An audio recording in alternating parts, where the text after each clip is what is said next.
सज दुखदानी कर आत्महित रे प्राणी कर आत्महित रे प्राणी। कौन पुरुष तुम कहाँ रहत हो, इह की संगति रति मानी। कौन पुरुष तुम कहाँ रहत हो, इनकी संगति रति मानी। ये पर्याय प्रकट खुद बल में, ये पर्याय प्रकट खुद बल में, को अपनी कर आत्महित रे प्राणी कर आत्महित रे प्राणी। जिन परिणामणि बंध होत है, जिन परिणामणि बंध होत है, तो परिणति सज दुखदाई, तो परिणति सज दुखदाई कर आत्महित रे प्राणी कर आत्महित रे प्राणी कर आत्महित रे प्राणी।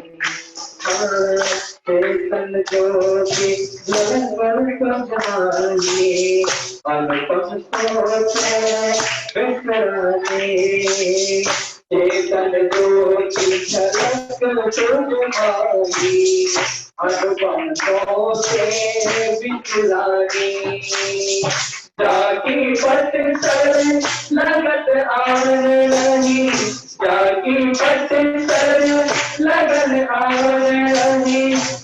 गुण शक्ति पुरानी कर आत्महित रे प्राणी कर आत्महित रे प्राणी। जिन परिणामणि बंध होत है, जिन परिणामणि बंध होत है, तो परिणति सज दुखदाई, तो परिणति सज दुखदाई कर आत्महित रे प्राणी कर आत्महित रे प्राणी कर आत्महित रे प्राणी। भगवान महावीर स्वामी की। ज्यादा विलंब नहीं कर रहे हैं। अब हम शीघ्र हमारा जो आज का मुख्य कार्यक्रम है, विशेष कार्यक्रम है, जो आज हमारे स्वाध्याय भवन की जितनी भी पत्री हैं, जितने भी स्वाध्याय लेडीज हैं, उन सभी की गोष्ठी, उनका सेमिनार आज यहाँ पर रखा गया है। देखिए आज लगभग 30-35 साल के मजे श्रोताओं का स्वाध्याय, उनका वक्तव्य आज हमें सुनने मिलेगा। तो हम सब तैयार होकर बैठ जाएं और अच्छी मार्मिक चर्चा यहाँ पर होने वाली है। जिनवाणियों के ऊपर, जिनवाणी क्यों पढ़नी चाहिए, जिनवाणी किसको कहते हैं, जिनवाणी के 4 अनुयोग कौन कौन से हैं, उनमें क्या क्या होता है, इस बात की जानकारी, इस बात का लाभ आपको आज मिलने वाला है। तो मैं बिना विलंब किए आज की संचालिका श्रुति को बुलाना चाहता हूँ। वे आएंगी और आज का पूरा कार्यक्रम का संचालन वे करेंगे। एक बार जोरदार तालियों के माध्यम से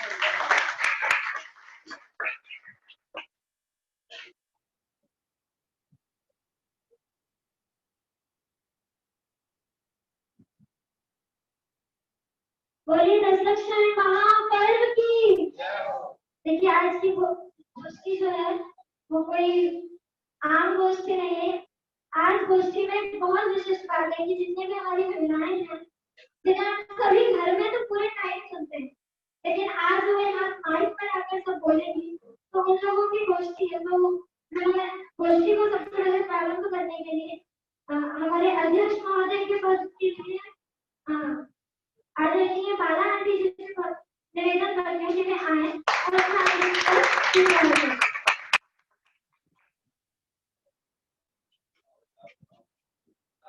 स्वागत करते आज तुम्हारा, स्वागत करते आज तुम्हारा।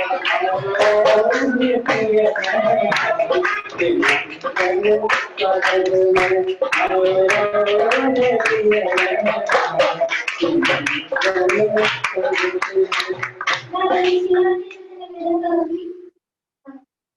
आए और हमारे अध्यक्ष पद पे जो बालान दिया उनका स्वागत करें। आओ रे ज्ञानानंद भैया, आओ रे ज्ञानानंद भैया, तुम आओ रे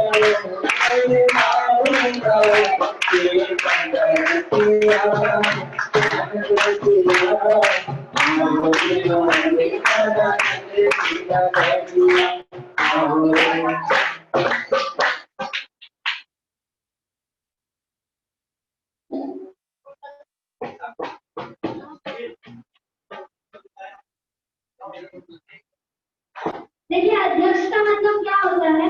अध्यक्ष का एक पर्यायवाची है प्रत्यक्ष, मतलब जो हमारे आदरणीय बाला आंटी जी हैं उनकी साक्षी में ये पूरी गोष्ठी होगी। अध्यक्ष का अर्थ ये होता है कि मतलब ये यहाँ पर इनकी साक्षी में हमारी पूरी गोष्ठी का संचालन होगा। ये बहुत कुछ चाहिए बहुत विशिष्ट बात यहाँ बता रहा हूँ आप सभी को कि इनका भोजन नहीं हो जाए, लेकिन इनका कभी एक भी दिन का नहीं छूटता है और इनका बहुत ही सरल व्यक्तित्व है। ये तो आप सभी इस बात से परिचित हो गए हैं।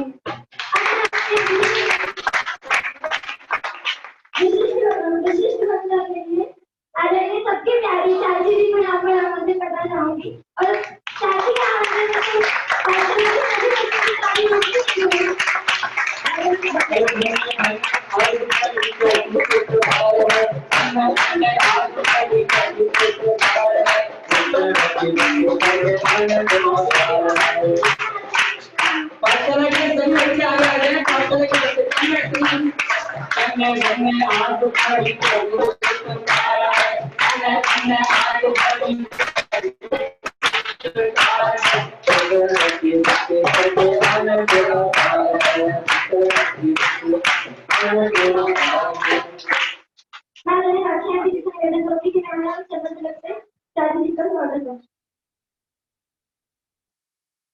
अरे महावीर के संदेशों को जीवन में अपनाएंगे, महावीर के संदेश जीवन में अपनाएंगे,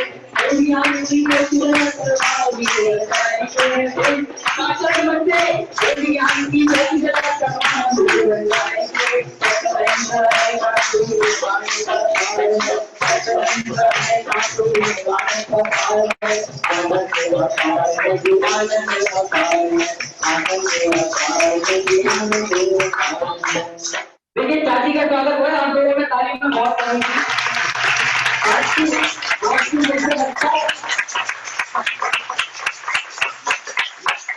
आज की मुख्य बच्चा और हम लोग की प्रिय चाची जी का बहुत बहुत स्वागत। आगे बढ़िए। अभी आज के सारे वक्ताओं को मैं एक करके यहाँ पर बुलाना चाहूंगी। श्रीमती मानसी आंटी जी,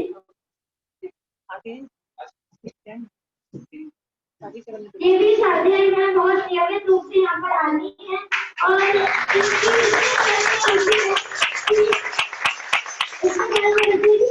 परिस्थिति हो ये आगे आना नहीं छोड़ती, भले बारिश हो रही हो भी चाची को कहती है कि आप तो पाठशाला में कोई आए ना आए हमको यहाँ पर जरूर है। तो इनके सम्मान के लिए मैं आदरणीय अनुषा भाटी जी से बोलूँगी।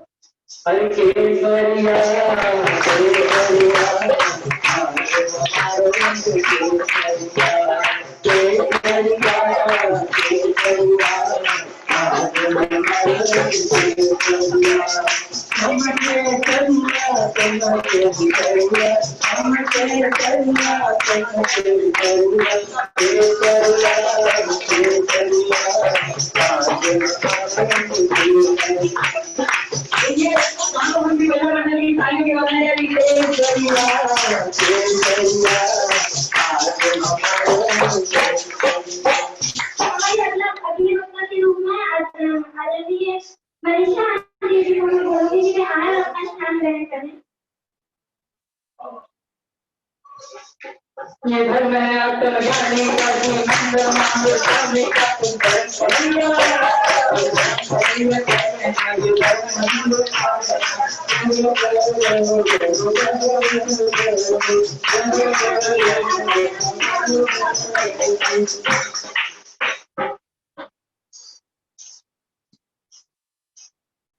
यहाँ समय साल का कीर्तन है, आगम साल का कीर्तन है, यहाँ समय साल का कीर्तन है, आगम साल का कीर्तन है, यहाँ जैसे गानी, जैसे गानी, मैं बंसी बजाती आती है,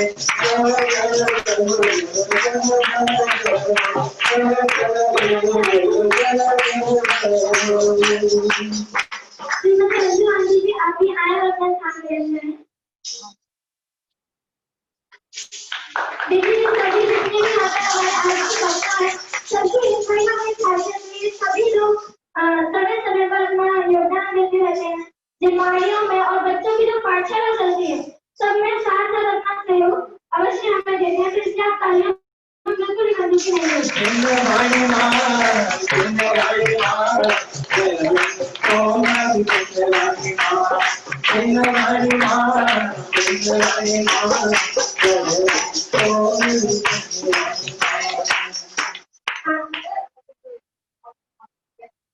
मैं निवेदन करूंगा भाभी जी से, आप आए और आदि जी का स्वागत है।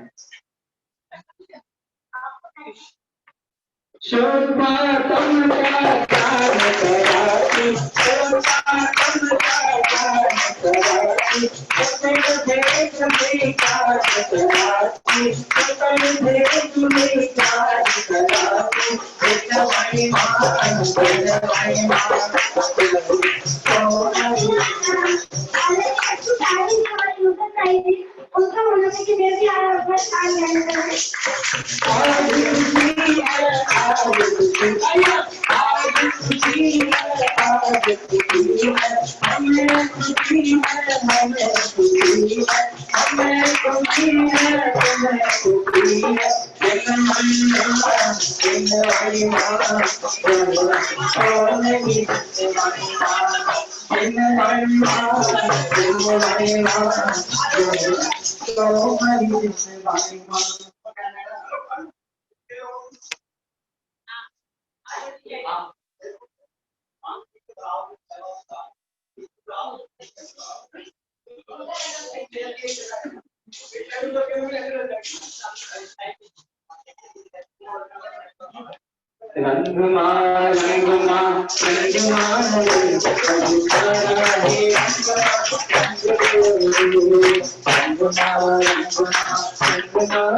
हमारे आज की अंतिम वक्ता श्रीमती गोल्डी जी।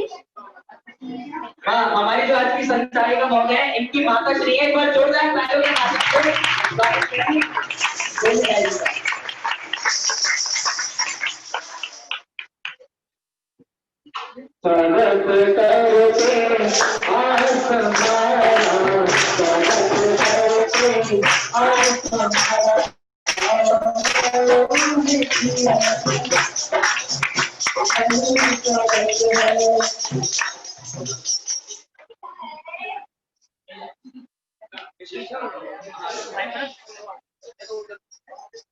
अभी गोष्ठी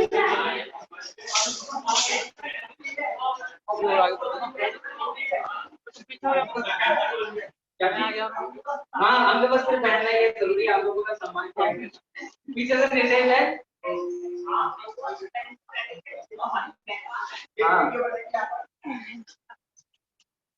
सहानुभूति महिला मंडल बहुत अनुत्साही हो रहा है, एक बार जोरदार तालियों के माध्यम से इसका उत्साह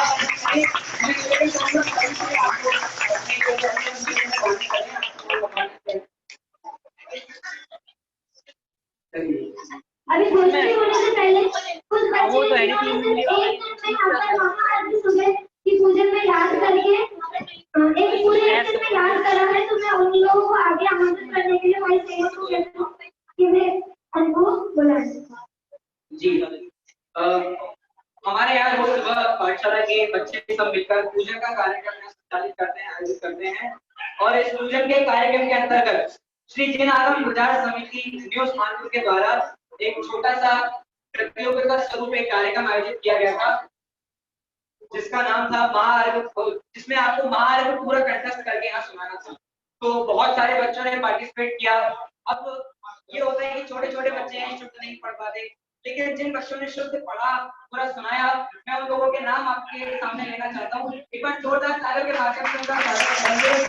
जो बच्चे यहाँ पर हों वे आगे आए पहले जी। पहले हम आपको एक छोटा सा सैंपल दिखा दें कि इतने छोटे छोटे बच्चों ने कैसे बाहर याद किया। मैं सबसे पहले निवेदन करूंगा भाई नमन जी से, जो हमारे बीच में बैतवाड़ा से यहाँ पधारे हैं। भाई नमन जी, एक बार जोरदार तालियां भाई नमन के लिए। आप आगे आए। मैं निवेदन करूंगा भाई नमन आप आगे आए, और आपने जो इतनी मेहनत से पूरा बाहर याद किया है, एक बार आप सभी को यहाँ पर सुनाएं। सभी को सादर जय जी। आज मैं यहाँ पे महाअर्घ सुनाने जा रहा हूँ। ओम ह्रीं भाव पूजा भाव वंदना त्रिकाल पूजा त्रिकाल वंदना करे करावे भावना भावे श्री अरस्य जी तीर्थ जी आचार्य जी उपाध्याय जी सर साधु जी पंच वर्षभ्यो वेदमान्य कर्णान्य चरणान्य प्रवाणोभ्यो दर्शन शुद्ध्यादि षोडश कायभ्यो उत्तम समाधि दशलाक्षी धर्माय सम्यक दर्शन सम्यक ज्ञान सम्यक चरित्रभ्यो जल के विषय, थल के विषय, आकाश के विषय, गुफा के विषय, पहाड़ के विषय, नगर नगरी विषय, ऊर्ध्वलोक मध्यलोक पातालोक विषय विराजमान कितमा केते जिन 44 जितभ्यो विद्या क्षेत्र विराजमान 20 सितंबरेभ्यो 5 भरत 5 रावत 10 क्षेत्र संबंधित 30 24 के 720 जिन राज्यभ्यो नंदीश्वर 3 संबंधी 52 जिन 44 जितभ्यो पंचमेरु संबंधी 80 जिन 44 जितभ्यो समय श्री करकेला चंपापुर पावापुर गिरनार सोनागिर मथुरा तारंगा आदि क्षेत्रभ्यो तोड़ी जी जैनपति मोरबिटी देवगढ़ चंदेरी कपोरा हसनपुर अयोध्या राजगढ़ चमत्कार जी श्री महावीर पदमपुर तिजारा आदि अतिशय क्षेत्रभ्यो श्री चारण रिद्धिधारी सप्त पद्मश्रिभ्यो ओम ह्रीं श्रीमंतम भगवंतम कृपावंतम श्री विष्णुभाति महावीर पर्यंतम चतुर्विंशति तीर्थंकर परम आदनमादे जम्बूद्वीप भयश्यते आर्य खंडे भारत देशे दिल्ली प्रदेशे उस्मानपुर नामे नगरी मार्गन मासे भाद्रपद मासे शुक्ल पक्षे त्रयोदशी तिथि इन सोमवार वासरे सम्यक 2076 श्रीनिवास संवत 2546 मुनि आदि का नाम श्रावक श्राविका का नाम जगत का मार्गम संपूर्ण पूर्णागम निर्वाणी अपनी कार्य को बहुत मैं भाई नमन के बारे में बता दूं, ये इतने धार्मिक है, रोज सुबह चाहे ठंड हो चाहे बरसात हो, रोज सुबह प्रसाद करने जाते हैं। अगर इनको प्रसाद सुबह ना मिले तो ये उस दिन भोजन नहीं करते। एक बार जोरदार तालियां। इनके जीवन का सबसे बड़ा निर्णय होने वाला है, ये भी 10th क्लास में, और सबसे बड़ा निर्णय इनके जीवन का ये है, अगले साल ये जयपुर स्मारक में जरूर एडमिशन लेंगे। बहुत बहुत धन्यवाद भाई। और अपने आप ही है, इनको पूरी रुचि खुद से है। रात को भोजन नहीं करते, पानी लेने के लिए भी छोड़ने की कोशिश करते हैं कि मैं पानी ना पीऊं, तभी लोग घर वाले जबरदस्ती पानी पिलाते हैं। इतने धार्मिक संस्कार है, बिल्कुल ऐसा लगता है कि पंचम काल में आचार्य कुंकुम साक्षात एक बच्चों के रूप में उपस्थित हो गए।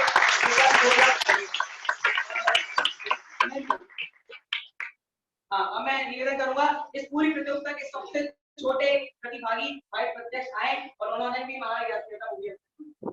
मेरा नाम प्रत्यक्ष है। आज आपको महाअर्घ सुनाऊंगा। ओम ह्रीं भाव पूजा भावना त्रिकाल पूजा त्रिकाल वंदना करे करावे भावना भावे कि अनंत जी सिद्धि अर्जितु पाठ्यति सर्व साधि पंच प्रमेय मानियो कर्णानियो चरणानियो जपानियो के वेणुको दर्शन विष्णुत्यादि दोष कानावे नमः इतना जुमादी दर्शन निर्माण नमः सम्यक दर्शन सम्यक ज्ञान समझ नमः जल के विषय थल के विषय आकाश के विषय गुफा के विषय जगत के विषय ऊर्ध्वलोक मध्यलोक पाताल लोक विषय विराजमान पश्चिम पश्चिम की शैतानियात की बिंबेकर नमः उदय क्षेत्र विद्यमान 20 संकल्प नमः 5 भरत 5 अरावत 10 क्षेत्र संबंधित 30 24 के 720 जिन संकल्प नमः जगदीश जी को संबंधित पावन चाचालय पंचमेरु संबंधी 80 चाचालय परमेश्वर विनाश पावपुर आदि सिद्ध क्षेत्र नमः गौरीची चंद्रती मूलवती आदि अतिशय क्षेत्र नमः ये चारों रिद्धि राखी सप्त परम ऋषि नमः ओम ह्रीं शिवंतम भगवन्तं तपावंतम शिवस्य वादी महावीर पर्यंतम चतुर्विंशति सितंबर परम देवम मुनि आने का नाम तावशाली का नाम तथा ब्रह्मक्षी राजम अनर्थ पाता है तो महान संपूर्ण में काम इनके तालियों और कमाल कराते हैं आपको। ये प्रतियोगिता के सबसे छोटे भाई हैं। अगर आप ये देखो, जो चाची बैठी है इन्होंने यहाँ पे अपना एक छोटा सा शास्त्रीय महाविद्यालय खोला हुआ है और ये सब बच्चे उनके निर्देशन में यहाँ पे शास्त्रीय कक्षा नहीं कर रहे हैं।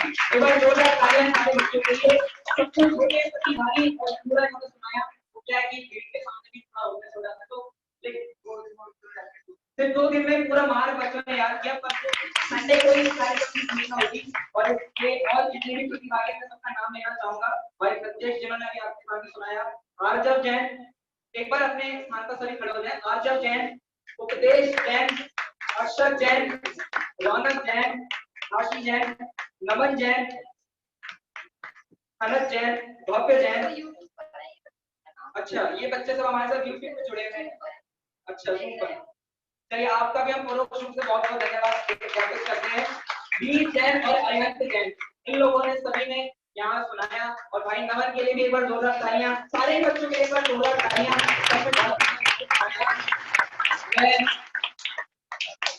मैं चाची जी से निवेदन करूंगा इन बच्चों को पुरस्कार देकर सम्मानित करें। भाई नमन, आप आगे आए। आप लोग सभी अपने जगह स्थान बैठ जाएं, मैं सुनाता हूँ। भाई नमन आगे आए, आपको विशेष पुरस्कार के द्वारा चाची जी सम्मानित करेंगी। अच्छा,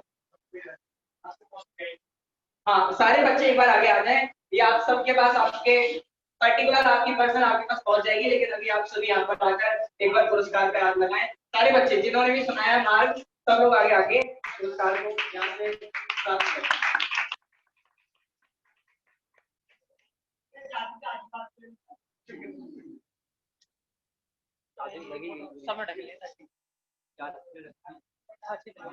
छोटे छोटे मुन्नी हो गए,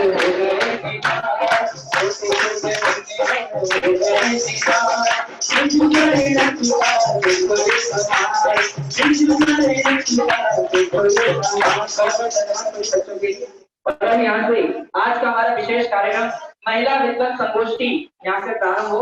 मैं निवेदन करूंगा आगे के कार्यक्रम।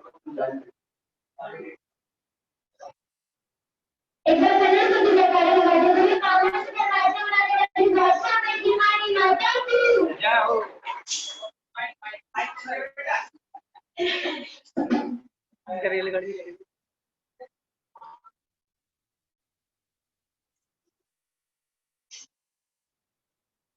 देखिए, आज की गोष्ठी की विशेषता तो आप सभी को पता चल ही गई है। आज हमारी लौकिक माताओं से हम जिनवाणी माता के बारे में आज हम जानेंगे कि वह जिनवाणी माता कैसी होती है, उसकी कथन शैली कैसी होती है। आज की गोष्ठी का विषय है 4 अभियोग कि शास्त्रों को शास्त्रों की कथन पद्धति क्या है। हम आज कैसे शास्त्रों की बात करने जा रहे हैं। इस शास्त्रों को पढ़ा यह बात नहीं होगी, यहाँ ऐसे शास्त्रों की बात होगी जिनसे हमें मोक्ष मार्ग मिलता है और जो सबके लिए जो हमारे बंधन छुड़ाने वाले हैं। ऐसे शास्त्रों की जो कथन है उनको 4 भागों में बांटा गया है। स्पष्ट पता चलेगा। मैं आपको बता दूं, आपका समय 5 से 7 मिनट तक का, और आप ध्यान रखें कि कोई भी 5 से 7 मिनट से अधिक ना बोले। अब मैं गोष्ठी को आगे बढ़ाते हुए अगला चरण के लिए श्रीमती प्रियंका जी और श्रीमती अनुषा जी को आगे बुलाना चाहूंगी कि वे आए अपनी मधुर वाणी से वातावरण को आकर्षित करें। सभी जोरदार ताली।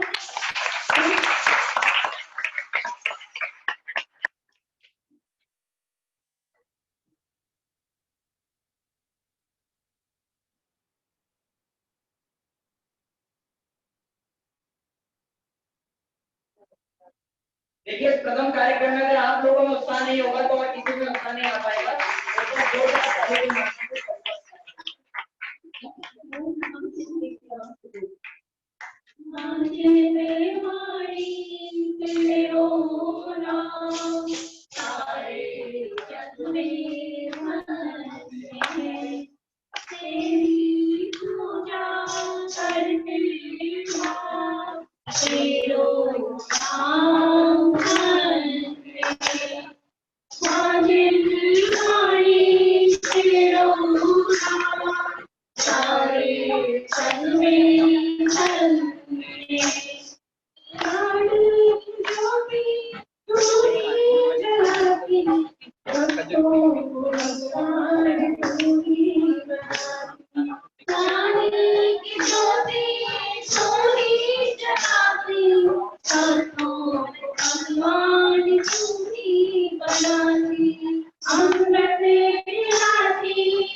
जोरदार ताली के माध्यम से एक बार जोरदार तालियों के माध्यम से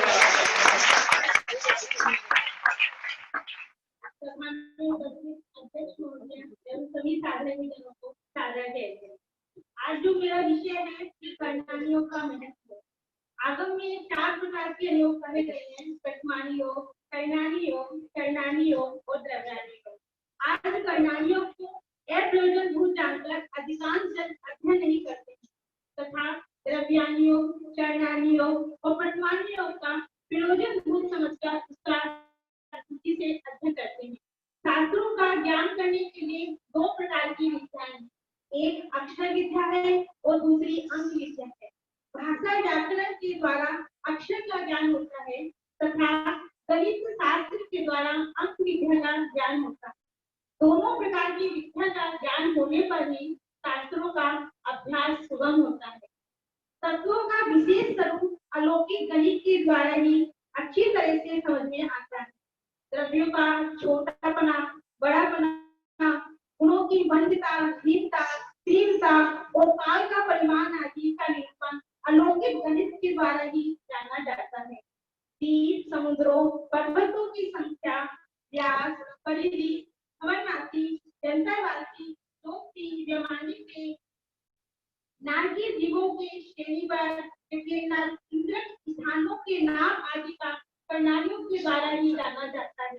उसमें रहने वाले जीवों के संस्थान, आयु, गति, मार्गना, कुल स्थान आदि प्रणालियों के द्वारा ही जाने जाते हैं। अधिक क्या कहें, जो तीनों लोकों में चराचर वस्तु है उन सभी को प्रणालियों के द्वारा ही जाना जाता है। प्रणालियों के जितने भी शास्त्र हैं उनमें गणित मुख्यता से पाया जाता है, इसलिए प्रणालियों के शास्त्रों का अध्ययन करने के लिए गणित का ज्ञान होना बहुत जरूरी है।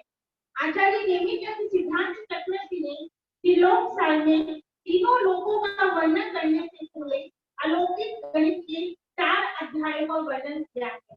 ये 4 अध्याय में संख्यामान, उपमामान, 14 धाराएं और उपमामान की वर्ग सलाहकार है।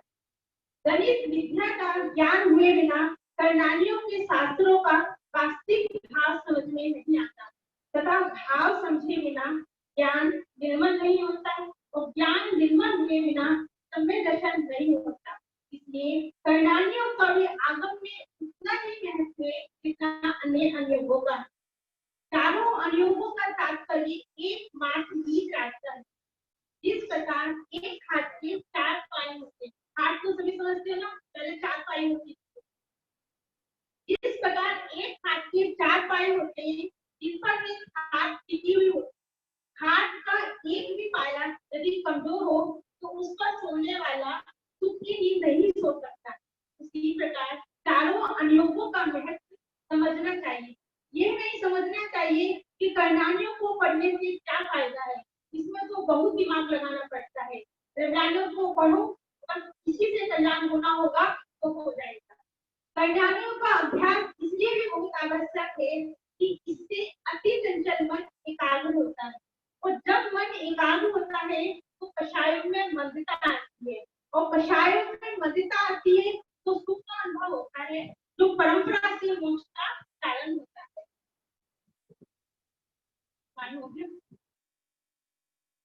इस कारण प्रणालियों का अभ्यास बराबर करते रहना चाहिए।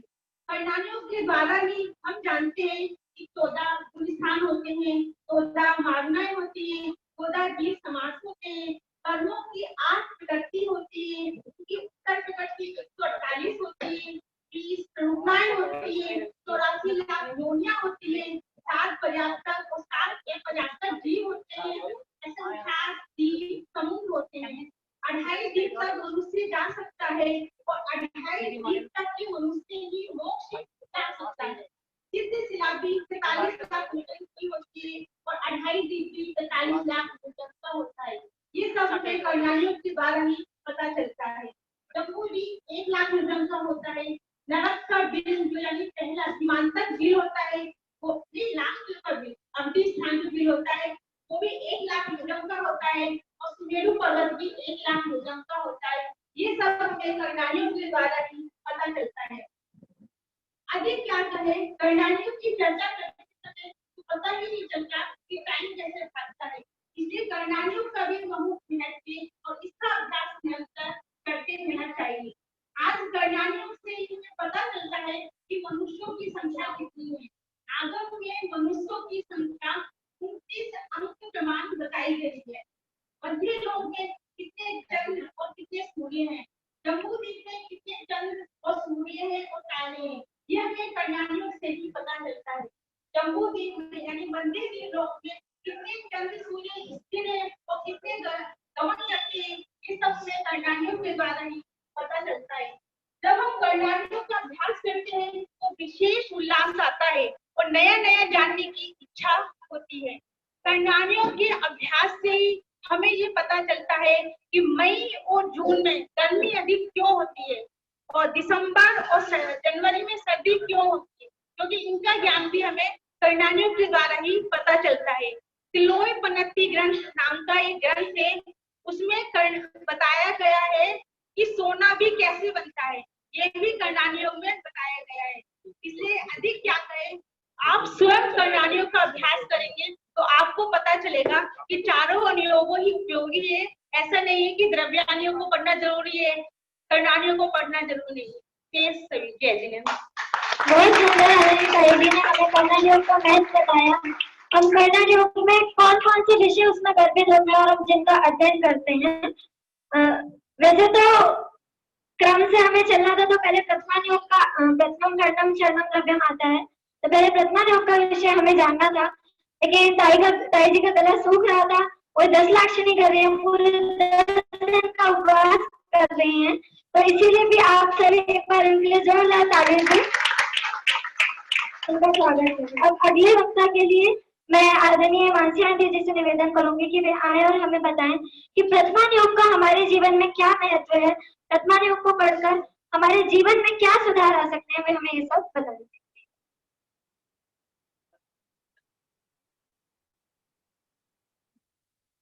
सभा में उपस्थित सभी साधर्मी जनों को मेरा सादर जय जय। आज की गोष्ठी में मेरा विषय है प्रथमानुयोग का महत्व। सबसे पहले हम देखते हैं कि प्रथमानुयोग किसे कहते हैं। जहाँ कहानियों के माध्यम से जीव को धर्म में लगाया जाता है उसे प्रथमानुयोग कहते हैं। प्रथमानुयोग में 2 चीजें होती हैं, एक पुराण और दूसरा चरित्र, जिसमें 63 शलाका पुरुषों का वर्णन होता है उसे पुराण कहते हैं, जैसे उत्तर पुराण, पद्म पुराण, हरिवंश पुराण आदि। और जिसमें एक महापुरुष का वर्णन होता है उसे चरित्र कहते हैं, जैसे श्रेणिक चरित्र, श्रीपाल चरित्र, धन्य कुमार चरित्र आदि। अब हम देखते हैं कि हमारे जीवन में प्रथमानुयोग का क्या महत्व है। जहाँ तीर्थंकर आदि महापुरुषों के चरित्र के माध्यम से हमें प्रेरणा दी जाती है कि जीव चाहे कैसी भी परिस्थिति में रहे, सुख में या दुख में, लेकिन फिर भी संसार की असारता को जानकर शिक्षा ले लेते हैं, कठिन तप करते हैं और सम्यक दर्शन पूर्वक व्रतों को पालते हैं। इसके लिए प्रथमानुयोग में अनेकानेक उदाहरण भरे पड़े हैं। जैसे हम भरत चक्रवर्ती का उदाहरण लेते हैं। भरत चक्रवर्ती ने 6 खंड का राज्य, 96,000 रानियां, 18 करोड़ घोड़े, 84 लाख हाथी आदि विभूति का त्याग कर संयम धारण कर अविनाशी पद को प्राप्त किया। वहीं दूसरी ओर शुभम चक्रवर्ती ने आयु के अंत में भी संयम धारण नहीं किया और मरकर 7वें नरक गए। इसी प्रकार अनेकानेक उदाहरण हमारे प्रथमानुयोग में मिलते हैं। सतियों में भी अनेकों सतियां हुई हैं, जैसे अनंगसरा, चंदनबाला, सीता सती और अंजना जी आदि। सतियों में भी हम अनंगसरा जी का उदाहरण लेते हैं कि चक्रवर्ती की बेटी होते हुए भी उन्हें 3000 वर्ष तक जंगल में रहना पड़ा। ऐसा घनघोर जंगल कि जिसमें सूरज की किरण भी नहीं आती थी, और इतने हिंसक पशुओं के बीच रहते हुए भी उन्होंने अपना संयम नहीं छोड़ा, धैर्य नहीं छोड़ा। ये धर्म का ही बल था कि वो अपने धर्म से नहीं चिगी। और जब उनके पिता को पता चला कि मेरी बेटी इस वन में है, तो वो उनको लेने के लिए आए। और जब वो वहां पहुंचे तो उन्होंने देखा कि एक अजगर अनंगसरा को निगल रहा था। अब भी उन्होंने अजगर को अभयदान दिलाया। तो ऐसे पुण्य, पाप, जीव दया पालन, अहिंसा आदि सिद्धांतों का पालन हमें प्रथमानुयोग में ही मिलता है। ऐसी अनेकों कहानियां हमें प्रथमानुयोग में पढ़ने को मिलती हैं। चरणानुयोग में मुनिराजों का और श्रावकों का आचरण बताया है कि किस प्रकार संयम धारण करना, महाव्रतों का पालन करना, अनुव्रत, प्रतिमाओं आदि का पालन करना है। इनके उदाहरण हमें प्रथम योग में देखने को मिलते हैं। इस प्रकार आचरण करके जीवों ने अपना कल्याण किया और मोक्ष मार्ग को प्राप्त किया। कितने ही जीवों ने अपने मोक्ष मार्ग प्रशस्त किया। इसलिए सामान्य लोगों को प्रथम योग का ही अध्ययन करना चाहिए। इनका अध्ययन करने से हमें प्रेरणा मिलती है कि जिस प्रकार तीर्थंकर भगवान उस राह पर चले हैं, हमें भी उसी राह पर चलकर भगवान बन सकते हैं और सभी जीव भगवान बन सकते हैं। ये हमें प्रथम योग में ही देखने और पढ़ने को मिलता है। इसलिए प्रथम योग का अध्ययन करके सभी जीव मोक्ष मार्ग को प्रशस्त करें, ऐसी मेरी भावना है। और इसी भावना के साथ सादर जय जिनेंद्र।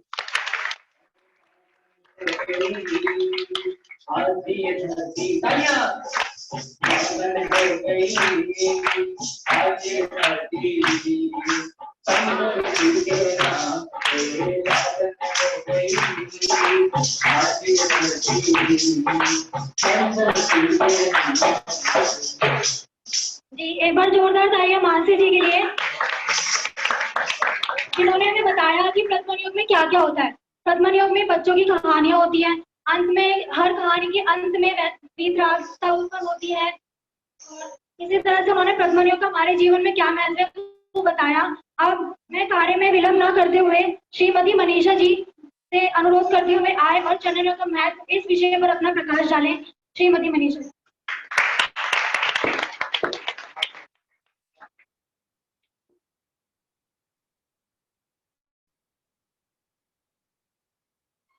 देखिए तालियां बहुत कम है आप लोगों की।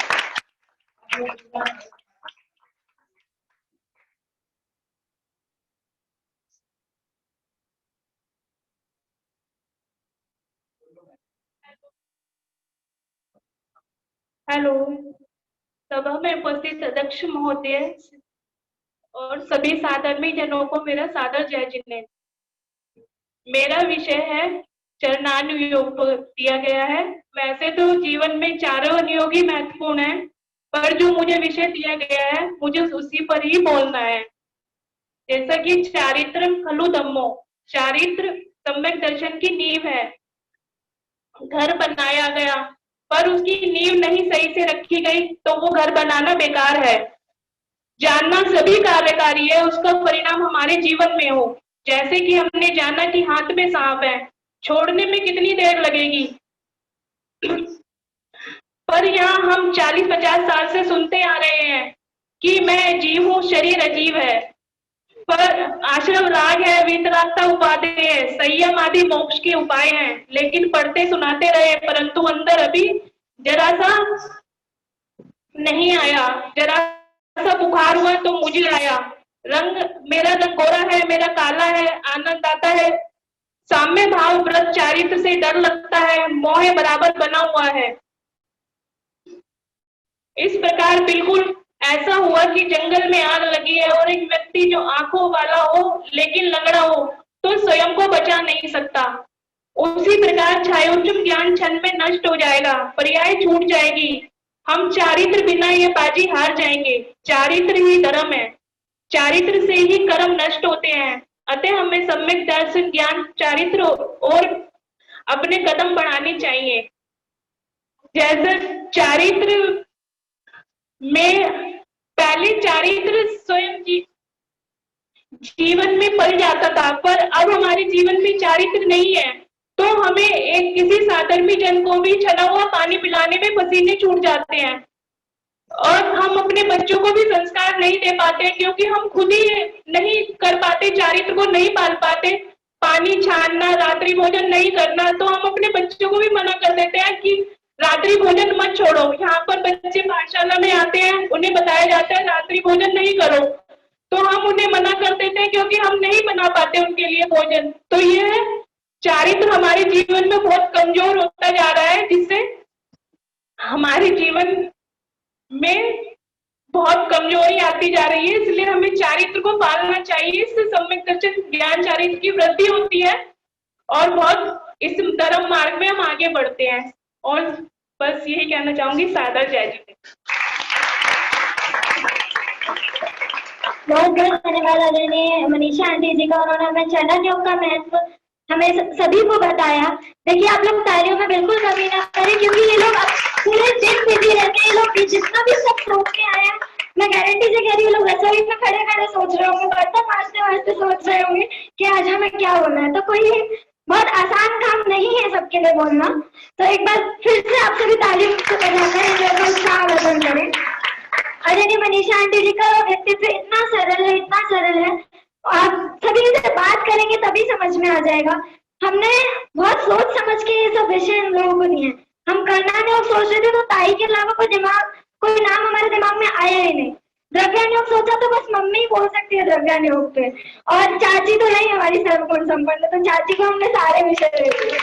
और मनीषा आंटी जी उनका प्रतिमानुयोग बहुत अच्छा है, तो वो बीच बीच में हमें बहुत उदाहरण बताती हैं पाठशाला में। तो बिल्कुल हमने सोच समझ के विषय दिए हैं। और मैं आगे के वक्ताओं से कहूंगी कि वे समय पर अपना वक्तव्य समाप्त करें। अगले वक्ता के रूप में मैं आदरणीय अंजू आंटी जी से निवेदन करती हूँ कि वे आए और द्रव्यानुयोग का हमारे जीवन में क्या महत्व है हम सभी को बताएं। आदरणीय अध्यक्ष महोदय और विशिष्ट सभी वक्तागण, जैसा कि सादर में जनों को मेरा चेहरे मोक्ष मार्गस्य नेतारं भेतारं कर्मभूभृतां ज्ञातारं विश्वतत्त्वानां वन्दे तद्वल्लभ। वैसे तो जीवन में चारों ही अनुयोगों का बहुत महत्व है, लेकिन मेरा विषय द्रव्यानुयोग है, तो आत्मा को जानने के लिए द्रव्यानुयोग का बहुत महत्व है। अपने स्वरूप के विषय में मैं क्या हूँ, ये सब हमें द्रव्यानुयोग बताता है। 7 तत्व, 6 द्रव्य, 9 पदार्थ हमें द्रव्यानुयोग बताता है। हम जीव तत्व हैं और मेरे जीव तत्व से ही मेरे प्रयोजन की सिद्धि होगी, अन्य जीवों से नहीं। आज तक जितने भी सिद्ध हुए हैं प्रथम में भेद विज्ञान से ही हुए हैं, आगे भी जितने सिद्ध होंगे भेद विज्ञान यानी आत्मज्ञान से ही सिद्ध होंगे। यदि हमें अपना कल्याण करना है तो हमें द्रव्यानुयोग से ही होगा, परंतु वस्तु का स्वरूप यथार्थ निर्णय हमें द्रव्यानुयोग से ही होता है। द्रव्यानुयोग प्रथम गुणस्थान से गुणस्थानातीत होने का विधि सिखाता है। मोक्ष मार्ग प्रकाशक के 7वें अधिकार में भी कहा है, देखो तत्व विचार की महिमा। तत्व विचार रहित देवादि की प्रतीति करे, बहुत शास्त्रों का अभ्यास करे, व्रतादि पाले, तपस्या आदि करे, उसको तो सम्यक होने का अधिकार नहीं। और तत्व विचार वाला इनके बिना भी सम्यक का अधिकारी होता है। श्रीभूति मुनिराज स्वयं पर भेद विज्ञान से केवल हुई। मोक्ष मार्ग प्रकाशक के 8वें अधिकार में भी यथार्थ जीव आदि वस्तु अभेद है। सर्वे गुण पर्याय द्वारा हम भेद करके समझाते हैं। वहां पर स्वयं प्रकार भेद विज्ञान जिस प्रकार हो उस प्रकार जीव अजीव का निर्णय करते हैं। वितराग विज्ञान जिस प्रकार हो आश्रम आदि का स्वभाव बताते हैं। वहां मुख्य रूप से ज्ञान वैराग्य का कारण आत्म अनुभव आदि उसकी महिमा गाते हैं। तथा द्रव्यानुयोग में निश्चय अध्यात्म उपदेश की प्रधानता है और वहां व्यवहार धर्म का भी निषेध करते हैं। जो जीव आत्म अनुभव का उपाय नहीं करते, बाह्य क्रिया कारण में मग्न ही है, उनको वहां से उदासीन करके आत्म अनुभव में लगाने के लिए वर्तशील संयम का हीनपना प्रकट करते हैं। वहां ऐसा नहीं जान लेना कि इनको छोड़कर पाप में लगाना है, वह उस उद्देश्य का प्रयोजन तो अशुभ में लगाने का नहीं, शुद्धोपयोग में लगाने का है, जीव को अनंत समय तक सुखी करने का है। तो इसलिए वो कहा भी है, आत्म ज्ञान ही ज्ञान है, से सभी अज्ञान विश्व शांति का मूल है, निर्मल भेद विज्ञान, निर्मल भेद विज्ञान। जय जिने।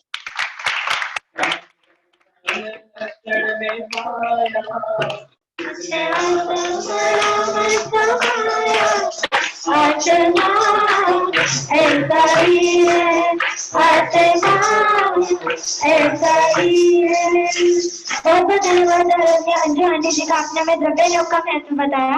अब अगले वक्ता के रूप में मैं श्रीमती गोल्डी जी को, मम्मी को बोलूंगी कि वे आए और हमें बताएं कि हमें ये अभी जो हमने चारों अनुयोगों का स्वरूप हमने जाना और इनका महत्व हमने जाना, तो हम जब स्वाध्याय करना प्रारंभ करें तो हम कौन सा ग्रंथ पहले उठाएं?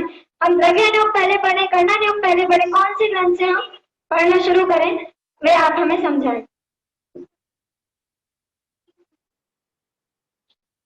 आदरणीय अध्यक्ष महोदया, सभा में उपस्थित सभी विद्वद्गण और सभी श्रोतागण सभी को मेरा सादर जय जय। अनंत धर्मणस्तत्वं पश्यन्ति प्रत्यात्मना अनेकांतमयी मूर्ति नित्यमेव प्रकाश। कि जो एक लाइन और आती है कि जो जिन वचसी रमन्ते स्वयं वांत मोहा। तो यहाँ कहा कि जो जिन वचनों में रमता है उसका मोह स्वयं नष्ट हो जाता है। अब यहाँ आचार्य देव ने खुद कहीं नहीं लिखा कि प्रतिमान योग में रमता है, कि चंदन योग में रमता है, कि द्रव्यान योग में रमता है, कि कर्णन योग में, कि जिन वचसी रमन्ते, मतलब जिनवानी पूरी सजी हुई एक ऐसी थाली है जिसमें हर रुचि के मतलब हर टेस्ट का सारे व्यंजन आपके पास वहां उपलब्ध है। आपकी मर्जी है, आपको मीठा चाहिए मीठा लीजिए, आपको नमक नमकीन चाहिए नमकीन लीजिए, लेकिन अपने स्वाद के अनुसार जिसमें आप रुचिवंत होकर प्रवृत्त हैं आप वो भोजन कीजिए। और ऐसा भी नहीं है कि ये भोजन आपको पचेगा नहीं, ऐसे भी कहते हैं ना पचेगा नहीं, यदि विज्ञानों का लक्ष्य किया तो पचेगा नहीं, ऐसी बात नहीं है। क्योंकि यहाँ एक एंटी इंजेक्शन पहले जैसे कहते हैं ना शुगर से पहले गोली खा ली तो वो शुगर नहीं बनेगी, खाना खा लेंगे, और वोमिटिंग की गोली पहले खा ली तो वोमिटिंग नहीं होगी। तो हमें भी कुछ एंटी स्पेशल डोजेस लेनी चाहिए, वो हमारी होती है प्राथमिक पाठशालाएं, कि जहां हम मूल रूप से किसी एक अनुयोग का अध्ययन न करके समग्र रूप से छोटा सामान्य ज्ञान के रूप में अपनी वस्तु को समझते हैं। और उसमें मैं सबसे पहले से पहले अपनी जैन नर्सरी, जैन बाल पोथी, इन्हीं बाल पोथी की किताबों को महत्व, क्योंकि आप जो बच्चे अपने आप शुरू से बचपन से पढ़ते आ रहे हैं, हम सबको याद होगा कि अपने कैसे पढ़ते हैं हम लोग। हाथी का शरीर अजीब है और हाथी की आत्मा जीव है, ऐसे ही पढ़ते हैं ना। और मैं कौन हूँ तो बोलोगे ना, मैं जीव हूँ, मुझ में ज्ञान है, मैं ज्ञान से जानता हूँ। तो जब तक अपनी सीमा रेखा हमको नहीं पता लगेगी तो हम जो घर बनाएंगे वो कहाँ बनाएंगे। हमें एक घर बनाना है और जमीन बहुत सारी थी और उसमें हमारी भी थी, लेकिन हम वहाँ गए, हमने डिसाइड तो किया नहीं कि यही है लक्ष्य से, और हमने साइड वाली की जमीन पे अपना घर खड़ा कर दिया। तो क्या हुआ, वो कितने दिनों तक टिकने वाला है, आएगा ना उसका मालिक तो है। तो इसी प्रकार मूल में मूल हमको सबसे पहले अपनी सीमा रेखा मतलब अपना स्वयं रूप जो हमारा अस्तित्व है उसको समझना बहुत जरूरी है। उसके लिए 6 द्रव्य, 7 तत्व और अपनी प्राथमिक पाठशाला है। बताया जाता है बच्चों को वो आनंद का धाम, मैं जीव हूँ, मैं ज्ञान है, मैं ज्ञान का बना हूँ। और शुरू में रटाने का भी बहुत महत्व है, क्योंकि धीरे धीरे इन बातों का महत्व बड़े होकर के समझ में आता है। तो ये कहा कि जो थाली है बहुत सुरुचिपूर्वक से सजी हुई पूरी थाली है, कहाँ से वो खाना है। लेकिन यहाँ प्रॉब्लम अब ये नहीं है कि क्या खाऊं, जब आपने अपनी थाली अपने आप लगाई है क्या खाऊं वाला कौन सा प्रश्न आता है कि पहले जो मर्जी खाओ, जो मर्जी खाओ। लेकिन मूल प्रॉब्लम ये है कि भूख है या नहीं है। मूल प्रॉब्लम क्या है, भूख है या नहीं है। मैं दुखी हूँ, पहले तो अभी दुखी नहीं मानते, हमको दुखी है, हमें तो भी खाने पीने को मिल रहा है, मौज मिल रही है, प्रॉब्लम नहीं है, मंदिर जाए पड़े। तो मूल प्रॉब्लम ये है कि हम अपने को सबसे पहले दुखी नहीं मान रहे और थोड़ा बहुत इस सहयोगी के कारण दुखी माने ना तो ट्रीटमेंट भी उन्हीं नहीं करना चाहते हैं, बाहर में ही फेरबदल करना चाहते हैं कि क्षेत्र बदल लिया, काल बदल लिया, व्यक्ति बदल लिया, सहयोग बदल लिया। तो अब दुखी हम हैं, उपचार बाद में करेंगे तो दुखी कहाँ से हो। तो इसका काम भी केवल द्रव्यानुयोग से ही संभव है। फिर इसके बाद दिनवाणी में एक जो 4 अनुयोग है, 4 अनुयोग में सतनगण शाखाचार, तो वहां पर जो लास्ट में द्रव्यानुयोग के लिए एक बात आई कि द्रव्यानुयोग ऐसा स्वपर प्रकाशक दीपक है जिसके आलोक में अन्य अनुयोग प्रकाशित होते हैं, माने वह खुद को भी प्रकाशित करता है और उसके एंगल के बाद यदि हम 3 अनुयोग में जाएंगे तो तीनों अनुयोग भी उसी से प्रकाशित होते हैं। माने जब हम ये समझ जाते हैं ये मैं हूँ तो फिर प्रतिमानुयोग एग्जाम्पल का काम करता है, कर्णानुयोग हमारे परिणामों को नापने के हमारा थर्मोमीटर का काम करता है और चंद्रानुयोग हमें निवृत्ति का मार्ग दिखाता है। इस प्रकार से ये हुई कि जो सुपर प्रकाशक दीपक द्रव्यानुयोग है। प्रथम से प्रथम हमें द्रव्यानुयोग का सामान्य ज्ञान करने के बाद, न्याय शास्त्र के लिए नहीं कह रहे हम, द्रव्यानुयोग का सामान्य ज्ञान करने के बाद आप किसी भी अनुयोग को पढ़ो तो, क्योंकि सबसे पहले ये मेरी बात है, मैं ऐसा डिसाइड हो गया तो आपको हर चीज में लगता है और प्रयोजन पे दृष्टि होनी चाहिए कि मेरा भला इससे कैसे होगा। आचार्य को फालतू टाइम नहीं करती लिखती है, इससे सारी टाइम पास करना है तो इसी एक लाइन में कोई मेरा प्रयोजन छिपा हुआ है तो हमें इस दृष्टि से अपना स्वाध्याय करना चाहिए कि वो क्या कहना चाहता है। और फिर रही बात की नाना जीवा नाना भावा नाना भावा, प्रॉब्लम ये नहीं है कि वहां तो सब अवेलेबल पूरी वैरायटी। प्रॉब्लम ये है कि हमारी रुचि का कि सबकी अलग अलग तरह का है, कोई ज्यादा बुद्धि वाला होता है, कोई कम बुद्धि वाला होता है, कोई खेल खेल के पढ़ना चाहता है, कोई गा गा के पढ़ना चाहता है, सबका अपना अपना टेस्ट होता है। इसी प्रकार जिसका जैसा टेस्ट हो वो उस हिसाब से अपना स्वाध्याय चालू कर दे। तो जैसे और लौकिक में भी हम कह सकते हैं जैसे कि जैसे जिसकी बाल बुद्धि है, जो अभी ज्यादा अपने को शार्प नहीं लगाना चाहते, आराम से कहानी की स्टोरी में मजा आता है, करना चालू करते। कंडा वालों के लिए जिनकी विशेष बुद्धि है, माने अब जो जैसे साइंस डॉक्टर आदि पढ़ाई करते हैं तो बच्चों को ज्यादा ज्ञान होता है तो बच्चों की चीजों में उनको मन नहीं लगता। तो अब उनको यदि आप कंडा की तरफ से लेके आओगे तो आसानी से उनको महिमा आएगी, इसकी सूक्ष्मता की और वो लगेंगे। तो महल तो एक ही है, महल तो एक ही है, दरवाजे चार, किसी भी दरवाजे से आप बस ये फर्क है कि आप कौन सी दिशा से रहे, जिस दिशा से, लेकिन मेन दरवाजा है द्रव्य होगा, वहां सपट जगह और वर्ग का पता लगता है और फिर इसको हम सारे अनुयोगों का महत्व भी समझ जाते हैं। तो कहते हैं और द्रव्य किसी लिए जो बढ़िया बुद्धि लोग हैं, बढ़िया समझते हैं ना कि जिनकी केवल दृष्टि होती है, समय भी बचाना चाहते हैं, पैसा भी बचाना चाहते हैं और जल्दी से अपना काम करते हैं। और थोड़ा पॉइंट ये लिखते हैं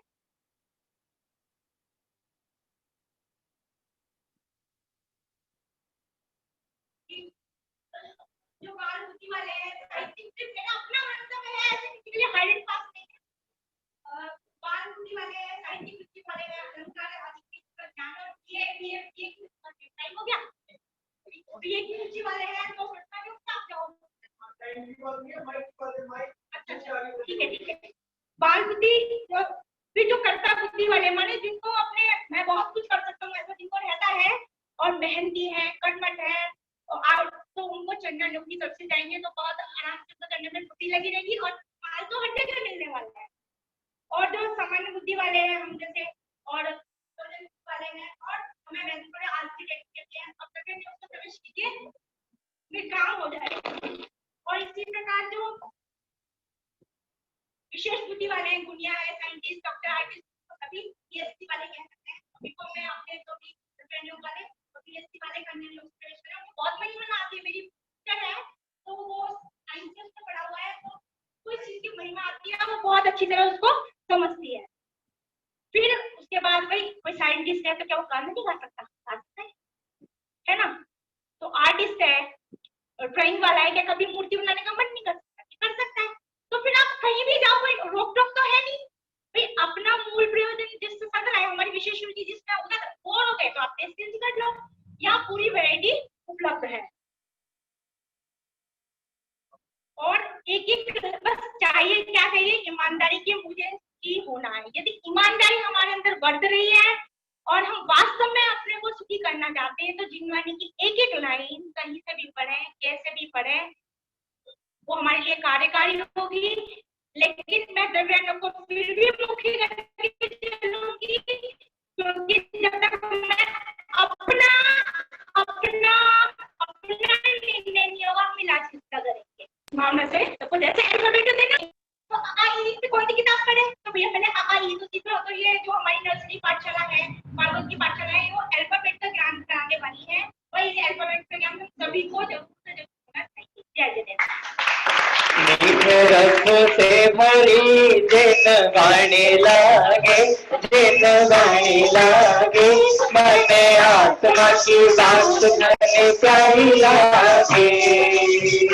बहुत सुंदर समय ने हमें बताया है यहाँ पर कि कैसे हमें, उन्होंने बस मैं शॉर्ट में बता दूं, उन्होंने ये बोला कि रुचि अनुयायी वीर है कि तुम्हारी जहाँ रुचि रुचि होगी तो वहां जाके जीतोगे ही जीतोगे। तो आप अपनी रुचि देखिए कि आपकी रुचि द्रव्यान योग में है तो आप द्रव्यान योग से शुरू करें। जिस भी अन्य योग में आपकी रुचि है वहां से आप शुरू करें।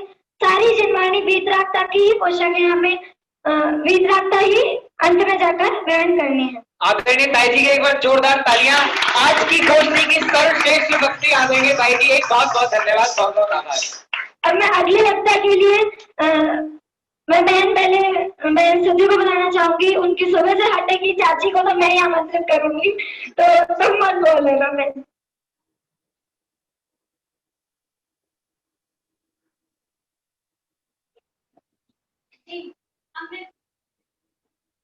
अब मैं आज की हमारी मुख्य और अंतिम वक्तों को यहाँ पे निमंत्रित करती हूँ। वैसे तो इन्हें किसी परिचय की आवश्यकता है नहीं, पर औपचारिकता के लिए फिर भी मैं इनका परिचय छोटा सा दे देती हूँ। यहाँ पे आपका सबसे बड़ा परिचय यही है कि अगर आप नहीं होते तो हम में से यहाँ कोई नहीं होता, हम बच्चों में से यहाँ पे कोई भी नहीं होता। हम बचपन से यहाँ से पढ़े हैं। और सबसे मुख्य बात कि इनकी क्लास में जो बोर्ड होता है उसके आगे की महिमा भाई हमसे तो नहीं कही जा सकती है। पाठशाला के बच्चों की तालियां रुकनी नहीं चाहिए, एक बार चाची का सम्मान है। इस प्रकार मैं समय की सीमा का ध्यान रखते हुए चाची से कहूंगी, निवेदन कर दूंगा महत्व पर प्रकाश डालूं।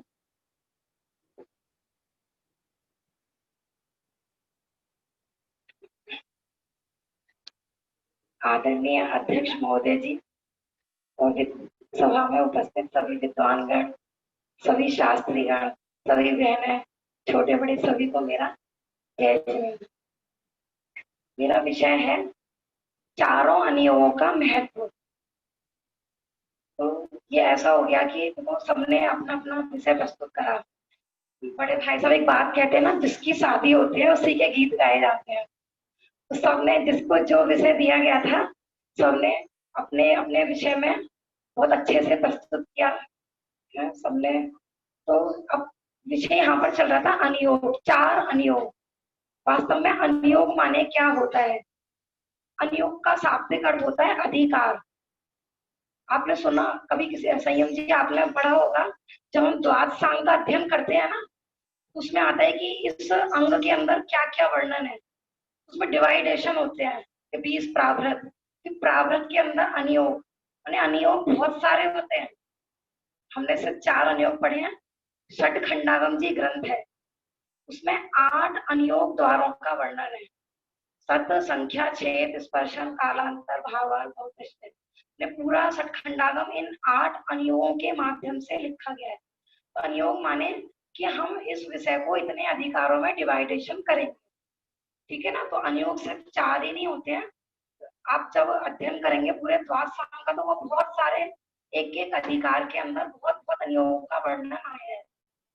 लेकिन हमारी संपूर्ण जो द्वादश सांग जिनवाणी कही जाती है, मोटे मोटे रूप में उसको 4 अनुयोगों में अपन डिवाइडेशन करते हैं। अब प्रश्न ये है कि किसका महत्व ज्यादा और किसका महत्व कम। ऐसी बात हो गई है कि हम कहें कि एक गाड़ी के 4 पहिए होते हैं, कौन सा यूजफुल है? अब एक पहिया नहीं लगवाए, पीछे वाले काम नहीं आते कि आगे वाले, मुझे नहीं पता, जो ड्राइविंग करते होंगे। तो हम एक पहिया भी नहीं हो तो वो गाड़ी चल सकती है क्या? नहीं चल सकती। तो भगवान की वाणी में कहीं भी ऐसा वर्णन नहीं आया कि कौन सा अनुयोग महत्वपूर्ण है और कौन सा महत्वपूर्ण नहीं है। चारों अनुयोग समान है। वो बात अलग है, जैसे भाभी जी ने बताया था कि कौन सा जीव किस माध्यम से किस धर्म में प्रवेश करे। जैसे सबसे पहले आता है प्रथमान योग। प्रथमान योग का क्या मतलब होता है? पंडित टोडरमल जी ने मोक्षा प्रकाशक में कहा है कि अव्युत्पन्न मिथ्या दृष्टि के लिए जो ग्रंथ लिखे गए हैं वो कहलाते हैं प्रथमान योग। तो अव्युत्पन्न मिथ्या दृष्टि का क्या अर्थ होता है? कि जिसका भी धर्म में प्रवेश ही नहीं हुआ है, माने जिसको जैसा रोग हो उस माध्यम से प्रवेश करे धर्म में। उसमें कोई ये नहीं है कि किसको कहाँ से। देखो मैं अपना एक्सपीरियंस बताती हूँ कि मैं जो धर्म में लगी हूँ ना, मैं कहानियों से ही लगी।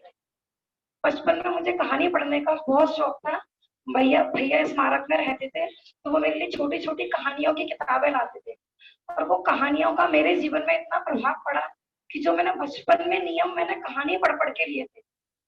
मैंने कुछ, मुझे अध्यात्म का ज्ञान नहीं था, कर्णन योग का ज्ञान नहीं था, तो हम किसी भी अनियोग को यूजलेस नहीं कह सकते, है ना। बहुत लोगों को लगता है कि क्या कहानी पढ़ा रहे हैं, ऐसा बिल्कुल भी नहीं है। तो प्रतिभा नियोग माने अब कोई जीव है, उसको ज्यादा अच्छा उपशम नहीं है, ज्यादा ज्ञान नहीं है, तो हम सबसे पहले कहानी के माध्यम से उसको धर्म में लगाते हैं।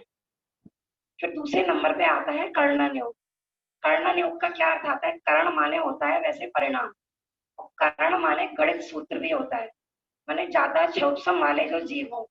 क्योंकि क्या होता है कि देखो बुद्धि कम है तो अपने हिसाब से वो उसी स्वाध्याय में प्रवर्तता है, लेकिन क्षोभसम अधिक है तो पाप में प्रवृत्ति करेगा।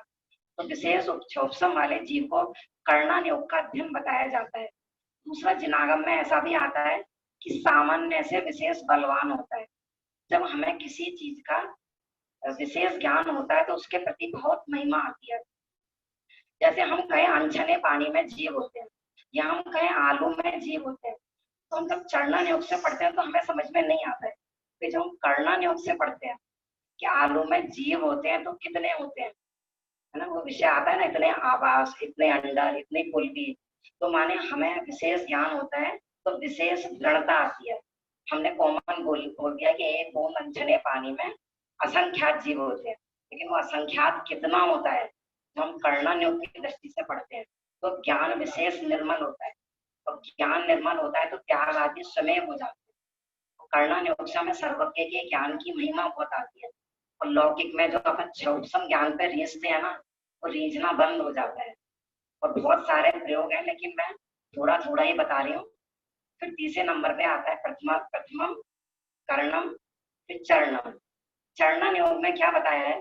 देखो जितनी भी प्रभावना होती है ना, वो चरणा नियोग के माध्यम से ही होती है। हमें नहीं पता कि किसी का अनुभव कितना है, कौन कितने गुण स्थान में है, लेकिन जगत में जितनी भी प्रभावना हुई है वो आज तक बाहरी आचरण से ही होती है ना। वो मुनि भावलिंगी है, द्रव्यलिंगी है, ये सावक सम्यक दृष्टि है, मिथ्या दृष्टि है, हमें नहीं पता। तो चरणा नियोग हमें ये सिखाता है कैसे चलना, कैसे खाना, क्या बैठना, माने हमारा आचरण कैसा होना चाहिए, ये सब सिखाता है।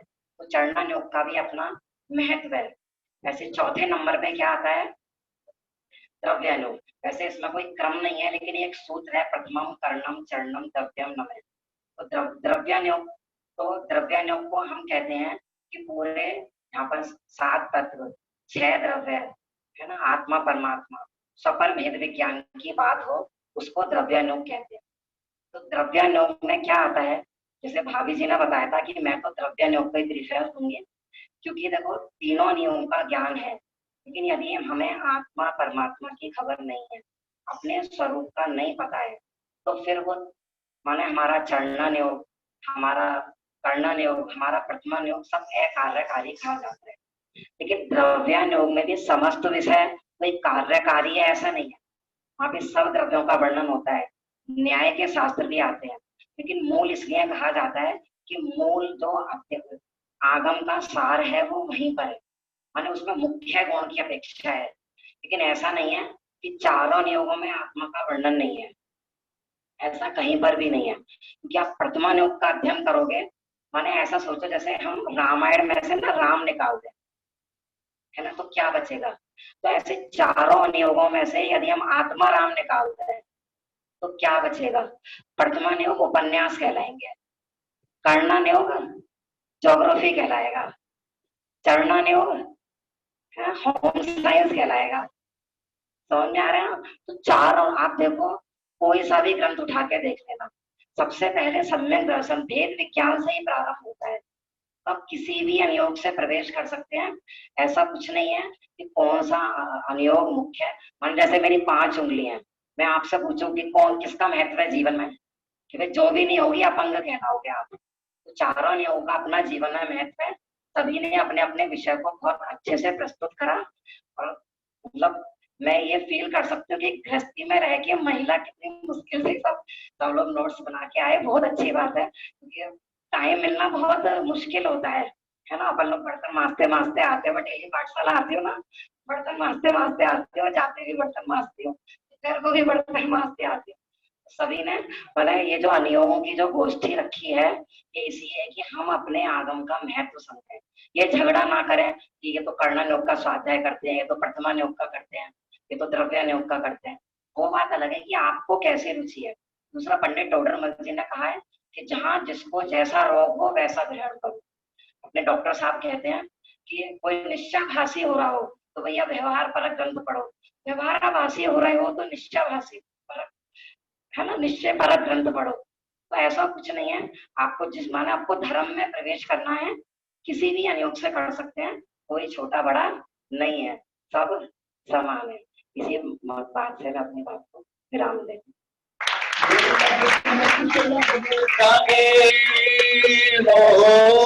दुर्लभ सहज सुलभ हो जावे चमत्कार, समय सार महागंत समय सार महागंत गायक उसके लक्ष्य में आवे, गायक उसके लक्ष्य में आवे, समय सार महागंत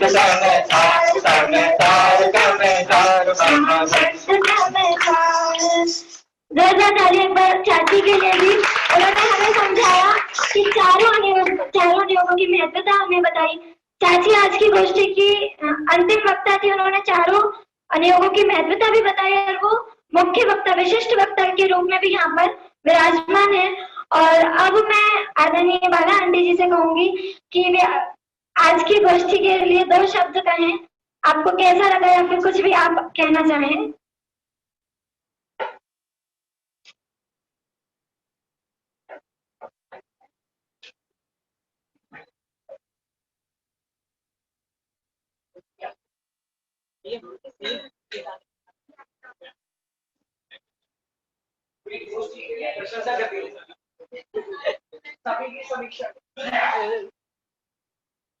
सबको जाति ने छोटे बड़े सबको सबने बहुत अच्छा बोला। मैं तो यही नहीं कह सकती किसको अच्छा कहूँ, सबने अपने विषय में खूब अच्छी तरह से,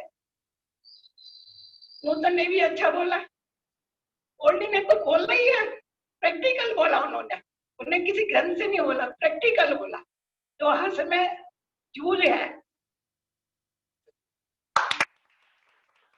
बहुत बहुत धन्यवाद आंटी जी। अब मैं आदरणीय ताऊ जी को यहाँ पर आमंत्रित करूंगी कि वे आए और वे भी अपने उद्बोधन के लिए और आभार व्यक्त करने के लिए यहाँ पर पधारे। सभी जोरदार करते ध्वनि से उनका स्वागत करें।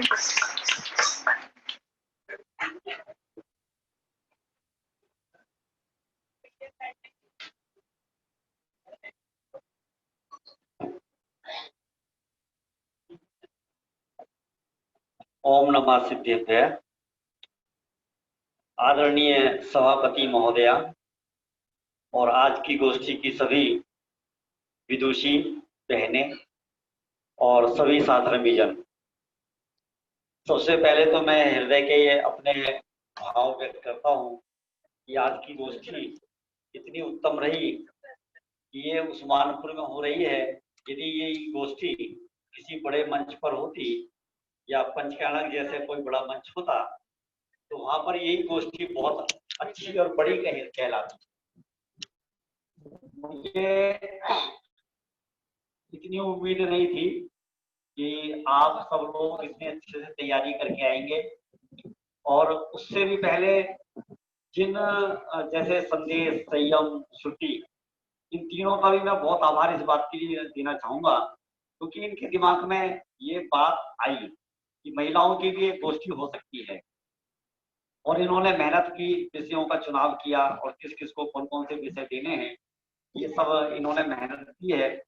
और आज की गोष्ठी से मुझे ऐसा लग रहा है कि सचमुच में महिलाओं की एक गोष्ठी पहली बार हुई है और बहुत अच्छा। मैं सभी वक्ताओं की हृदय से प्रशंसा कर रहा हूँ। तो हम ये नहीं कह सकते कि किसी का विषय हल्का रहा हो, विषय सबका गंभीर था और सभी वक्ताओं ने बहुत अच्छी मेहनत की। यानी एक कोई विषय हल्के स्तर का नहीं था, हर विषय गंभीर था। बहुत सुंदर प्रस्तुतिकरण, बहुत बढ़िया था। जैसा कि संयम ने कहा, यदि अपन थोड़ा सा चुनाव करें तो आज की सर्वश्रेष्ठ वक्ता गोल्डी जैन को कहा जा सकता है, क्योंकि उन्होंने सर्वश्रेष्ठ माने केवल इस अर्थ में है कि उन्होंने जो भी बात कही वो अपने हृदय से कही, प्रैक्टिकली कही, है ना। और बिल्कुल ऐसा ना, जैसे कहते हैं ना कि आचार्यों ने अपने अनुभव में डूब डूब कर एक एक शब्द लिखा है, तो वैसे आपने एक एक शब्द अपने हृदय में से उतार उतार कर हमारे सामने परोसा है। ऐसी इतनी सफल गोष्ठी रही। मैं इस अनुयोगों के बारे में तो देखो ज्यादा कुछ नहीं कहूंगा, क्योंकि आज सचमुच में बहुत अच्छा खुलासा हुआ। अनुयोग किसे कहते हैं, कितने प्रकार के होते हैं, सबका प्रयोजन क्या है। सही मायने में जो मोक्ष प्रकाशक में शुरू में एक बात आई है कि ये जो अनुयोग है ना, अनुयोगों के माध्यम से संसार के जीवों पर उपकार किया जाता है, और ऐसा उपकार तीर्थंकर और गणधर परमात्मा करते हैं। आज ये गोष्ठी हुई है, सही मायने में तो एक एक वक्ता ने हम सभी पर ऐसा ही उपकार किया है कि ये जीव अपना कल्याण करें, संसार का भाव करें, मोक्ष मार्ग प्रशस्त करें।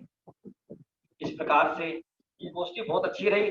थोड़ी सी मान लो जो कमियां रही, ये देखने में आया कि कुछ वक्ताओं ने जैसे मंगलाचरण दी, या एक थोड़ी सी कमी ऐसी भी दिखाई दी कि जैसे अपन कोई भी वक्तव्य प्रारंभ करते हैं तो सबसे पहले मंगलाचरण होता है। मंगलाचरण माने हम सबसे पहले हम अपने इष्ट देव का स्मरण कर रहे हैं, उनका सम्मान आदर कर रहे हैं। हम यदि पहले ये कहेंगे आदरणीय अध्यक्ष पहुंचा वक्तागण, और उसके बाद मंगलाचरण करें, तो हमने उनको सेकंड नंबर पे कर दिया और अध्यक्ष आदि को अपन ने पहले नंबर पे कर दिया। बस थोड़ी सी ये बातें हैं, बाकी कमी निकालना मेरा कोई अधिकार भी नहीं है। और आपने बहुत अच्छी गोष्ठी रखी, ऐसी गोष्ठी पुनः पुनः होनी चाहिए, ऐसी मैं भावना व्यक्त करता हूँ। आज सचमुच में आपसे मैं बहुत कुछ सीखने को मिला, और तुमने बहुत अच्छी भी है, और हम सबका जैसे कहते हैं ना टेस्ट चेंज हुआ। आपने भी मतलब कितनी मेहनत करी होगी, ऐसा तो है नहीं कि बिना पढ़े आप आ गए। आपने शास्त्र भी खोले होंगे, सारे दिन चिंतन भी किया होगा, किस पॉइंट के बाद मुझे कौन सा पॉइंट लेना है, अपने विषय को कैसे प्रस्तुत करना है। तो चाहे वो लिखा है, चाहे वो आपने बोला है, आपकी मेहनत प्रशंसनीय है, आपका चिंतन प्रशंसनीय है। आप इसी प्रकार से मोक्ष मार्ग में स्वयं भी लगे और सभी को मोक्ष मार्ग में लगाएं। इसी मंगल भावना से मैं अपनी बात को विराम देता हूँ। बहुत बहुत धन्यवाद साहू जी। अब मैं कार्यक्रम को गति प्रदान करने के लिए और अंतिम पड़ाव के लिए भाई संदेश से कहूंगी कि वे आए और कुछ अपनी बात रखें। बात रखने नहीं आया हूँ, अंति करने आया हूँ। साहू जी को तो देखो खुशी होगी ही, ये सब उन्हीं के कारण हो रहा है। ये उन्हीं के श्रोता हैं, उन्हीं की दैनिक सभा के श्रोता हैं। ये मैं उन लोगों के लिए बताना चाह रहा हूँ जो दैनिक सभा में नहीं आते हैं। आप सभी तक ये प्रेरणा दें कि वे ही श्रोता हैं जो सुन सुनकर 30 साल से सुन सुनकर इतने अच्छे स्वयं वक्ता बन गए हैं। साहू जी जयपुर से स्वयं तो वक्ता बन के आई और यहाँ पर सैकड़ों वक्ताओं की लाइन उन्होंने यहाँ पे खड़ी कर दी। एक बार जोरदार तालियां साहू जी के लिए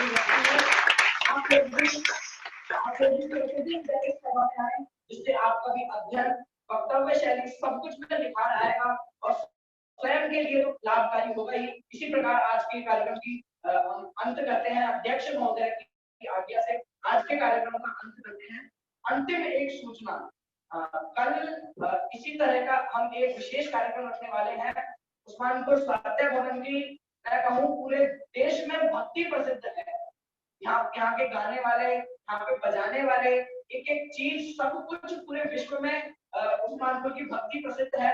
तो कल वही भजन संध्या का कार्यक्रम हम यहाँ रखने जा रहे हैं। जोरदार भजन संध्या का कार्यक्रम यहाँ पर होगा। आप चैनल को आए हैं, अपने साथियों को भी लेके आए, लाइव भी हम चलाएंगे। इसी प्रकार का कल का कार्यक्रम रहेगा।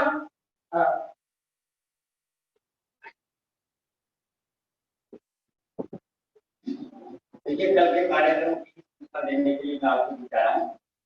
अभी जो संदेश ने कहा कि भाई पूरे विश्व में प्रसिद्ध है, वो पूरे विश्व में इसलिए कह रहे हैं कि आज कहीं भी कोई प्रोग्राम होता है, क्योंकि जहाँ भी प्रोग्राम करते हैं, चाहे वो मंगलायतन के थ्रू हो या पब्लिक द्वारा हो, कहीं के भी थ्रू हो, तो हमारे उस्मानपुर में आज बराबर समाचार आ रहा है कि साहब आपको एक जोड़ करके देंगी। तो संजीव है, संयम है, संदेश है, शुद्धि है, क्या प्रतिदिन एक नई नई भक्ति रिकॉर्डिंग होती है और वो यहाँ से बाहर जाती है। तो बाहर वाले उस भक्ति को मंगलाचरण के रूप में या सांस्कृतिक में भक्ति हो रही है तो उसमें एक भक्ति अवश्य हमारे यहाँ से रखी जाती है। इसलिए इस अर्थ में वो कह रहे हैं और तो हमारी भावना ये थी। अभी अपन सबने बैठे यहाँ से पहले पीटी करी थी ये कार्यक्रम क्या होगा, मैंने कहा भक्ति का आप रोज ही कर रहे हो। तो इन लोगों ने ये कहा है कि कल की भक्ति स्पेशल होगी। स्पेशल ये होगी जितने भी हमारे गीत कार्ड होंगे, जब गाने वाले होंगे, सबके अपने अपने सेलेक्टिव भजन होंगे। सेलेक्टिव भजन संजीव जी हमारे बीच होंगे, कल माइक भी स्पेशल लगेगा। म्यूजिक वाले हम नहीं बुला रहे हैं तो हमारे पास जगह नहीं है और मैं ये भी नहीं कहूँगा कि आप ज्यादा लोगों को लेकर आओ, हमारे पास जगह कम है, ठीक है। और जिन लोगों को आप लेकर आओगे, परिवार वालों को लेकर आओगे तो आपको धन्यवाद देंगे, मेरा लाभ होने वाला नहीं है। क्योंकि जिनको आप लेके आओगे, अरे वाह आपको अच्छी जगह लेके गए, आज तो मजा आ गया, तो आपका नाम होने वाला है। नहीं लेके आओगे तो आपका नहीं नाम नहीं होगा। और एक बात हो, जिससे हमारे शांत सभा के फेडरेशन के सक्रिय सदस्य और सक्रिय सदस्य श्रीमान मनोज जी मिंटू गौतमपुरी और श्रीमती मनीषा भाभी जी गौतमपुरी, इन दोनों की ओर से जो कल हमारे डिस्कशन पर्व समाप्त होने वाले हैं और अनंत चतुर्दशी का पावन दिवस है और कल अपन यहाँ देव साल की भक्ति करेंगे, तो आप दोनों की ओर से बहुत सुंदर हम सभी को एक भेंट मिलने वाली है। तो वो भेंट हम अवश्य हर व्यक्ति को, हर बच्चे को, हर भाई को, हर बहन को प्यारी सी भेंट अपने को मिलेगी। तो आप ज्यादा लोगों को लेकर नहीं आएंगे,